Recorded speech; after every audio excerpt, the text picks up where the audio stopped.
गुज़िश्ता 8 साल से अपनी ही जमात तहरीक इंसाफ के खिलाफ फॉरेन फंडिंग केस की पैरवी करने वाले अकबर एस बाबर वैसे तो इमरान खान के साबिक़ा दोस्त, लेकिन इनके बारे में अवामी हलकों में इतनी ही मालूमात दस्तयाब हैं कि वो पार्टी के एक बागी हैं जो इमरान के खिलाफ उठ खड़े हुए थे। इमरान खान की तहरीक इंसाफ के खिलाफ फॉरेन फंडिंग केस का फैसला आने के बाद BBC ने अकबर एस बाबर के सियासी करियर और तहरीक इंसाफ में बतौर बानी रुकन किरदार के हवाले से तफसीली रिपोर्ट दी है। बलूचिस्तान से ताल्लुक रखने वाले अकबर एस बाबर पेशे के एतबार से सिविल इंजीनियर हैं, जबकि उनके वालिद अब्दुल मजीद बाबर फौज में लेफ्टिनेंट कर्नल के ओहदे से रिटायर हुए थे।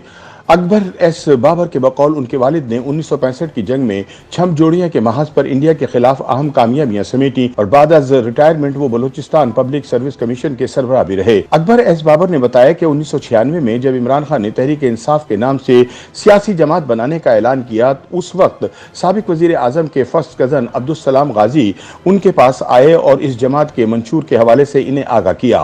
उन्होंने बताया कि अब्दुल सलाम गाजी से मुलाकात के चंद दिन बाद इमरान भी उनके घर आए थे। इमरान खान से होने वाली मुलाकात के बाद अकबर एस बाबर को बलूचिस्तान में पाकिस्तान तहरीक इंसाफ का फाउंडिंग यानी बानी सदर बना दिया गया। 1996 में जब तहरीक इंसाफ ने कोयटा में जलसा करने का फैसला किया तो अकबर एस बाबर के बकौल उनकी जमात के पास पार्टी फंड दस्तयाब नहीं थे कि वो तशहीरी मुहिम की गरज से पैनाफ्लेक्स बैनर्स बनवा सकते। पुरानी यादों को ताज़ा करते हुए अकबर एस बाबर ने बताया कि फंड्स ना होने के बायस इमरान खान के उस जलसे से मुतालिक तशहीरी मवाद सिर्फ चंद फोटो कापियों की सूरत में था, जिसे कोयटा शहर में चलने वाले रक्षों के पीछे चस्पा कर दिया गया था। उन्होंने बताया कि 1997 में होने वाले आम इंतखाबात में उन्होंने बलूचिस्तान के जिला चागी से कौमी असम्बली का इलेक्शन लड़ा था, जिसमें इन्हें 1500 के लगभग वोट पड़े, जबकि इमरान खान ने इन इंतखाबात में इस्लामाबाद समेत कौमी असम्बली के 18 हल्कों से इलेक्शन लड़ा था, लेकिन किसी एक हल्के से भी इन्हें कामयाबी नहीं मिली।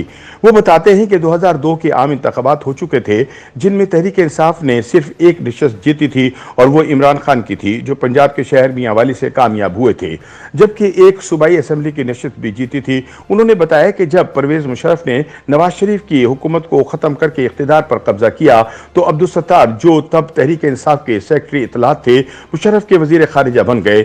यूं तहरीक इंसाफ के सेक्रेटरी इत्तलात की जिम्मेदारी मुझे सौंप दी गई, जो मेरे पास 2011 तक रही। अकबर एस बाबर का कहना था कि जब इमरान खान ने मुशर्रफ के रेफरेंडम की हिमायत की थी तो मेरे समेत हामिद खान और मरहूम मेराज मोहम्मद खान ने इमरान के इस इक़दाम की हिमायत की थी। अकबर एस बाबर ने दावा किया कि वो उस इजलास में शरीक थे जिसमें मुशर्रफ ने इमरान खान को वफाकी वजीर बनाने की ऑफर की थी। वाज़ह रहे कि इमरान खान ये दावा करते रहे हैं कि साबिक फौजी सदर ने इन्हें वजीर आजम बनाने की पेशकश की थी, जिसकी मुशर्रफ ने बाद अज़ां तरदीद की थी। अकबर एस बाबर का कहना था कि शुरू में तहरीक इंसाफ का मरकजी दफ्तर इस्लामाबाद के सेक्टर G6 में एक घर में होता था और इसी घर की बालाई मंजिल पर इमरान खान का दफ्तर था। मैं दफ्तर आते हुए इमरान खान को अपनी गाड़ी में बिठाकर लाता था और शाम को वापसी पर उनके घर ड्रॉप करता था।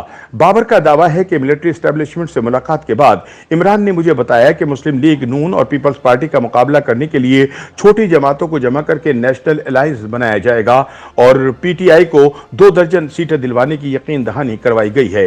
बाद अज़ां 2002 के इलेक्शन के बाद जब मुस्लिम लीग काफ बन गई तो तहरीक इंसाफ में शामिल होने वाले मुतअद्दिद सियासतदान इस नई बनने वाली पार्टी में शामिल हो गए।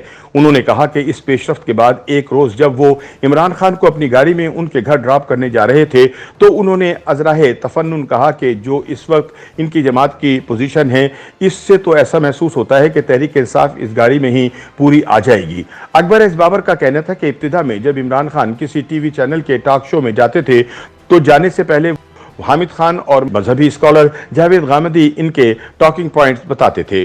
उन्होंने बताया कि उनकी इमरान खान से आखिरी मुलाकात 2011 में लाहौर यादगार पाकिस्तान के पार्क में होने वाले जलसे में हुई थी। इसके बाद उनकी पार्टी के सरबराह से मुलाकात नहीं हुई। अकबर एस बाबर का कहना था कि वो 3 साल तक इस जमात की इस्लाह किए जाने का इंतजार करते रहे। उन्होंने दावा किया कि इस दौरान इमरान खान के बरादर निस्बती भी उनके पास आए थे और उन्होंने भी इस ज़मीन में एहतिसाब कमेटी बनाने का कहा, लेकिन इमरान खान ने ऐसा करने से इनकार कर दिया था। इलेक्शन कमीशन की जानिब से फॉरेन फंडिंग केस का फैसला आने के बाद अकबर एस बाबर ने इमरान खान से मुतालबा किया है कि वो फौरी तौर पर पार्टी चेयरमैनशिप से इस्तीफा दे दें ताकि तहरीक इंसाफ के नजरियाती कारकुन इसकी क़यादत संभाल सकें। YouTube पर गूगली न्यूज देखने के लिए youtube.com की सर्च बार में गूगली न्यूज टीवी टाइप करें। गूगली न्यूज के पेज पर सुर्ख रंग के सब्सक्रिप्शन वाले बटन पर क्लिक करना ना भूलिए। YouTube पेज पर अपलोड होने वाली वीडियो से बाखबर रहने के लिए बेल आइकन पर क्लिक कीजिए। आपको हर नई वीडियो के बारे में नोटिफिकेशन मौसूल हो जाएगा।